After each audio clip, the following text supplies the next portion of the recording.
Hold on a second. Hey, so I just wanted to make this video because I know that it's December month, holiday season, but something that came to my mind this morning before I was getting ready to leave was my little brother. He's about 17. He's about to finish high school. I don't know if he would want me sharing all this business here, but I'm just kind of saying this because it's kind of what's on my heart. So he recently got stabbed by a few boys that are from India when he was coming home from the train station. He currently lives in the northeast region near the airport. And he's one of those kids that works really hard to sports, and that's what he's really passionate about. Obviously, we try to push him to work on his school and education as well, because sometimes sports doesn't always work out for people. And recently, I had the opportunity to go to his school with my mom, and talk about him and my younger sister and just how, what's been going on at home. Like, my mom is a single parent with 7 children, and it's tough, right? And obviously, just being a parent is not easy at all. But when you live in a community where you are not necessarily the minority, which is it is what it is, you still hope to be treated respectfully and fairly and not be looked at as a target or be discriminated against. Personally, I've lived in the Northeast for a long time, and it is like a melting pot of many different backgrounds, and the whole city is, and I think that's amazing, right?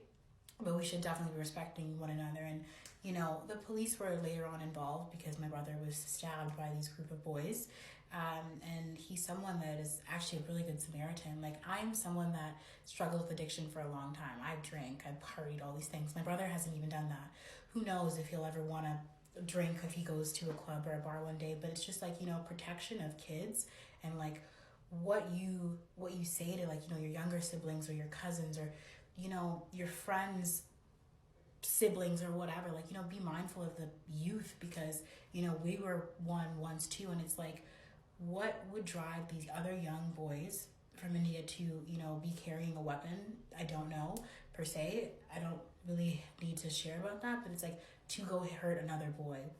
Another thing is, like, I don't know if my brother per se looks like he's his age, but it's just like, he didn't deserve to be attacked. And I'm thinking to myself, I've been someone in the past who, when I was partying, I'd run my mouth, say all these crazy things, when I was in a really sad, messed up place. And like, I've been beaten up before, and I've been jumped, and it's like, there's people that actually don't deserve that kind of stuff. Nobody deserves to be hurt, obviously.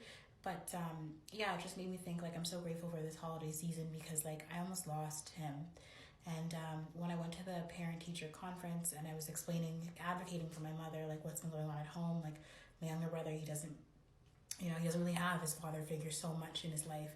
And I'm saying all these things, right? And how awesome he is, and, just everything. And they're saying, he was struggling in school, and the time frame of when he's been struggling was the time frame of when he was injured. And I kept saying, like, you need to talk to somebody, someone that can kind of help support you with what you just went through, because he'd go to class, he'd still be raising his hand and stuff, and he'd have the answer, as teacher would say. And like, they said they didn't even know, most of them, what happened.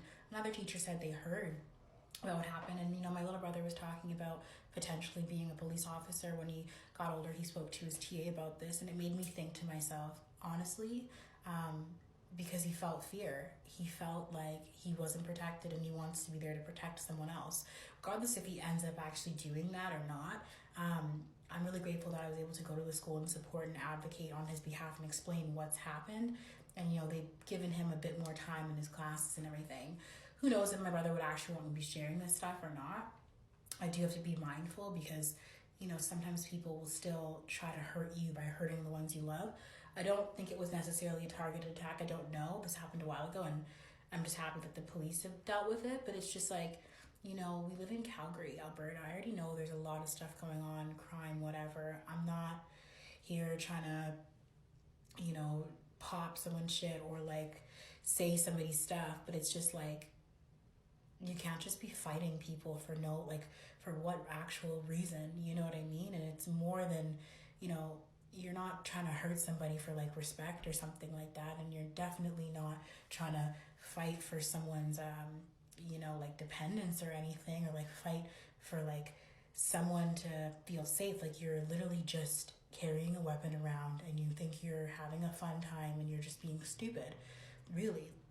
I've talked to my mom and my family about like moving away from, you know, the airport area, the Northeast area, but it's also like, you know, I don't want to call certain parts of any city like certain names or like ghetto or all these things, but it's really just about the culture of what's going on. Like before this, you know, I lived in Pine Ridge, Northeast, and I lived there growing up, and then I didn't mind it. I enjoyed it. I've even lived in Applewood briefly at certain points in time. Like I went to that school, Clarence Sansom, where there was a melting pot of a bunch of different kids, but it's like, it seems like, you know, there was still, you know, covert, overt, racial, rude, fighting, beef. You know, I've even been called like the N-word, all these things, you know, and people would just trigger you and almost you feel like you had to fight, but the information is more now. There's so much happening today in the world and everywhere.